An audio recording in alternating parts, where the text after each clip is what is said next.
Hey guys, and welcome to today's watercolor tutorial. Today I'm going to talk about how I paint flowers, and for this specific case I like to paint flowers like in a group. So if I would paint a individual flower, my technique is a bit different because I want to, for example, highlight all the petals individually and I want a very detailed look on them. But if I paint flowers in group, I want something different. I want that all the flowers look super fluffy and kind of flowing, and not every petal has to be visible and has to be painted super detailed. So today I'm going to show you how I paint the flowers in a bundle. I also flipped the painting here because I painted her face already and it is wet and I don't want to touch it with my hand, so I just rotated it. What we are going to be using today is the white designer gouache from Schminke, which will reactivate again when touched with a brush. The other gouache is like acrylic, so it won't get activated. So this little group of flowers here is white, and we have dark background areas as well, and they are gray midtones. And what I'm doing now is that I start with a midtone color. So I'm mixing a grayish brownish tone and I use indigo blue, black, and I think it's already a good one. I would like to add a bit of warmer tone, so I'm using yellow ochre to get a warm mid-tone. So this is probably the mid-tone of all the petals. I might add a bit of indigo blue. Oh, this was way too much. Yeah, I think I'm going with this color here. And I'm just filling out basically every petal that I see here. And in the middle of the flowers there's like greenish and yellowish parts, so I'm adding a bit of yellow. This is cadmium yellow and it will get a bit green. This is exactly what I want, so I'm just adding a bit here and there to make it look more natural. And I can pretty much fill the entire area here with this paint because there's almost we will go over it anyways with other paint, so I can without any risk just fill the entire area, except for this one petal here because this is bright yellow and I don't want to have this yellow destroyed, but everything else is that paint. I like to add a bit of like abstraction here and there. I don't want to have it too regularly. So also many of the techniques that I do is also a variation. So sometimes I don't know exactly what part of what technique I'm using and I'm changing my mind as I go along. So you might have noticed this already with some other tutorials of mine. I never exactly know which technique works best, and many of the things I just try out while I'm painting. So this will happen today too, especially with flowers, because they are so random in shape and form that having random technique can be helpful sometimes too. So now the area is wet here. I'm adding some wet parts here, adding some yellow spots just to make it a bit abstract. And there are also darker shadows, like the background behind the flowers, and I want some of the background to be sharp edged and some parts of the background blending into the flowers. So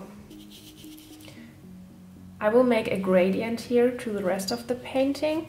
I won't touch this part of the painting today. I will only show you how I do this specific area and the flowers here. So I'm mixing the background color now. And for the background, I use indigo as well. And a bit of, I think it is olive green. The stone looks, at least it looks like olive green. It's like a huge green pen. This is a nice background color, but it's still not dark enough. So I'm adding black to it. And I'm very carefully touching here and see how that goes. So just with the tip of the brush. And it looks nice. So it already bleeds a bit into the surrounding. I think it's too green though. I think I would add a bit more indigo blue to it. So this is, I think, the color of the background. And you see that we have here a light sharp edge and here's more of a blurry edge. And this randomness, I think, is very beautiful and it fits very good when you paint flowers. And I think basically if you paint anything, because abstraction looks always nice. At least I like it a lot. I want to be, however, a bit careful here with where her hair starts. So I don't want this to be, I don't want to destroy it, so I'm lifting it a bit off here. And I really like how it blends a bit into the background. So I'm just looking on my reference where I can find the background. And here the paint is already dried, so it doesn't blur out as much. But it's okay. So here as well we would need a bit of the darker tone. So, and on my reference I have this part here cut out, but I like to have some abstract edges here, so I'm not like clean and tidy painting in the edges here. Instead I want to have a more abstract and more rough edge, so I will just add some drops, add a bit of randomness here and there. And I can even maybe let some paint flow. This would maybe look nice, but not today. This is too risky, I believe. So I think this is good already. I'm going to add some of the background, and I have to be a bit quick because the paper and the water is pretty quick in drying. And when I want to have these blurry edges, it's only possible when the paper is like half wet. So when it's completely dried, it won't bleed into, it won't bleed and blend. Just some random nice spots. And I want to just smooth it out here, make an interesting gradient to the rest of the area here. The nice thing with watercolor is that you can just play around, and most of the time it really looks good. Especially if you want to have backgrounds. Like with oil paintings, making backgrounds is a bit difficult, I think, but with watercolors just make those effects and it looks already good. So here around this petal I have some black, so I'm adding here some of the dark background. And you can already see that the flowers came out, so it's already a bit visible here. But the smaller dark details I will add later. I will now add a bit of the darker midtones here, but only some of them, but because everything that I add now will be blurry, so I can add some nice shadows of the petals. So what I'm doing now is I just look where are the shadows of the petals. It doesn't have to be exact. No one will notice if a petal isn't exactly like the reference. Like when the human brain is not made for that, I believe. So we can just be very kind of loose here and look where some shadows might be. It's careful to not, like I touched here the background and it already bleeded together. So I have to be careful to not touch the super wet parts, otherwise my paint will bleed out into them. Some of the petals are more bluish, so I will add a bit more indigo blue to them. I find indigo blue is a wonderful color to paint with, both with watercolor and with oil paints. It's a nice natural tone for shadows and I use it quite often. I think this is a color that I use for blacks. So, and here is this a bit difficult, like the flower group over here.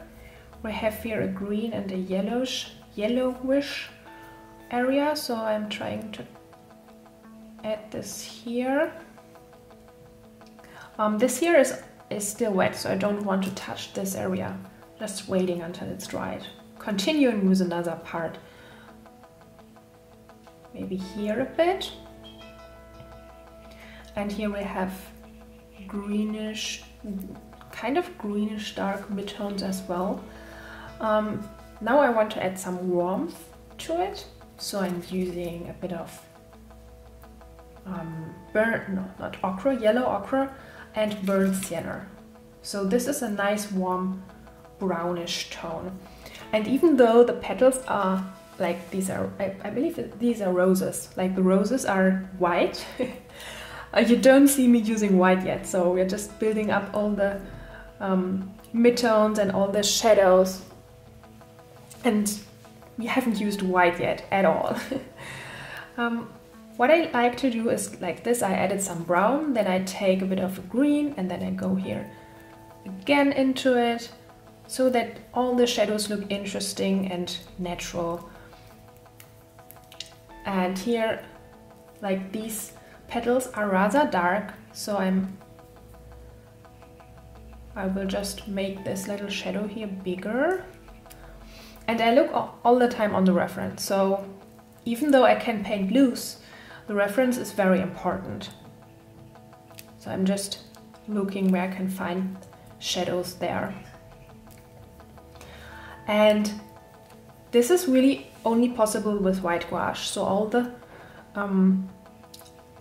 everything that we're building up here is a base for the gouache. So if you don't want to use white gouache, you have to paint the petals and then you have to lift your color off when you want to have a white area. And this won't work with Fabriano paper, but with other papers. So I'm just following here the structure of the petals and looking where I can find shadows. Like here is a rather dark edge. What's that sound? So I waited a bit until everything is dry and I can touch it. It is pretty much okay. What I'm doing now is that I use this form of, or this shape of brush, and I want to highlight some individual petals. And I want to only highlight their border, so like their shape. For the highlights, I will use white gouache and I will do this later on in the process. Now I'm focused only on the shadows. This is just green and light ochre, and I'm just looking at my reference and try to determine where I can find those shadows. And with this form of brush you can make nice shapes which kind of resembles already a petal. And I like to twist and turn my brush like this. Although it isn't exactly like the reference, it already looks a bit more like a flower. So with this method is pretty similar to my oil painting, to the technique that I use with my oils. So if you are maybe unfamiliar with oils, or you're not maybe not as good with them, because once you have added so many paint onto your canvas, then you can't really do anything anymore. You can practice with watercolors, especially for flowers. If this, for example, if you're not happy with this, if you're not happy with it, just continue like on another part of the paper. You see that it kind of looks already a bit like a flower. And I'm also alternating the shade color here, so I'm adding a bit more blue to it and just blending it out a bit. Always try to have not too much water in your paint when you make these more or less exact shapes. So I don't want to have some drops of water anywhere. I just want the shape of the brush be as visible as possible. And the great thing with these, I would call them knife shape brush, but I don't know how they're called, how they're actually called. But the great thing with them is that you can start at one point, then twist the brush, and then you have like such a nice form. Like you can start as a small line, and then when you twist it, the line gets bigger, and the other way around. It is a bit, I would say, tricky at first, but once you get used to it, it's easier than, for example, using like this pointed tip brush and trying to outline every single petal. Like with this technique, I find it's more natural, and it also looks a bit different as if you would paint it every single petal individually. This is more like an abstract way to paint petals, and I really like it. And you don't have to copy like every single thing. You can just be more loosely with it. I'm just continuing with the next flower here, just continuing the process. And like flowers are messy, they never look perfect. So the great thing with this brush is that you can just add some messy patterns as well, and it looks okay. Don't have to worry to kind of mess it up. So in here there are just some petals lying over another, so I'm just making some lines here to indicate that. Here we are having in this area a bit of a darker shade, like this. And here's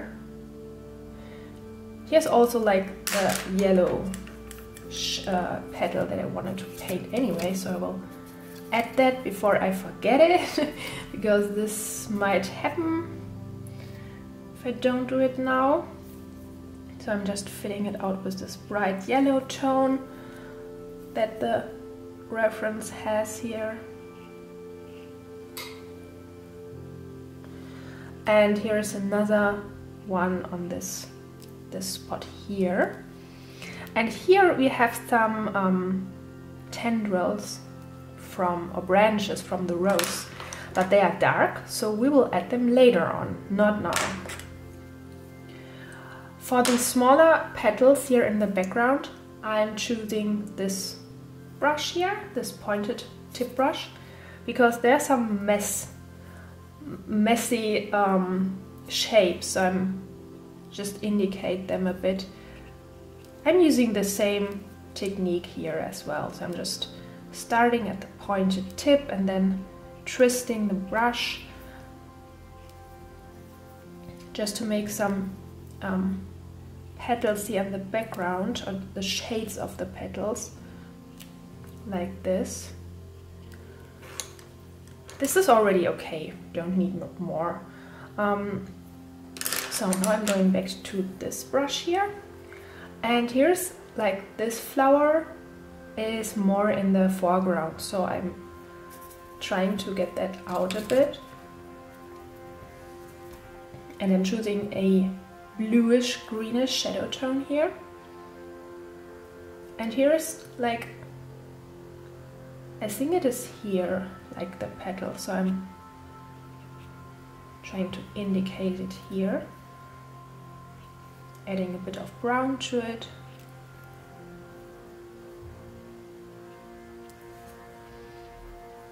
And trying to a bit contouring it or distinguish it from the other flowers around, so that it can pop out a bit more stronger, like this.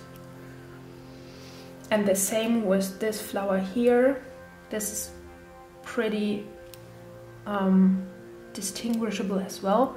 Only the flowers here in the middle can't really see them as individual flowers, I believe.